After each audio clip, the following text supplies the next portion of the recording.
Welcome to Herbal Snippets. I'm Rosalee de la Forêt, here to share quick, practical insights about herbs. I'm also the founder of Herbs with Rosalee, an herbal school, community, and podcast where we celebrate the art of herbalism together. Want to learn more? Visit herbswithrosalee.com or check out the link in the description to join our free herbal community. Now, let's dive into today's Herbal Snippet. Your eyes naturally like to be both cool and moist. If you've got red, irritated, dry eyes, or you're dealing with something like styes or pink eye, then reach for the soothing relief of chickweed.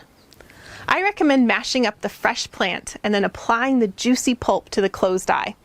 After about 10 or 20 minutes, or when the poultice becomes warm, you want to remove the poultice and then you can apply a fresh poultice. For best results, this can be repeated multiple times and over the course of several days. And here's an important tip.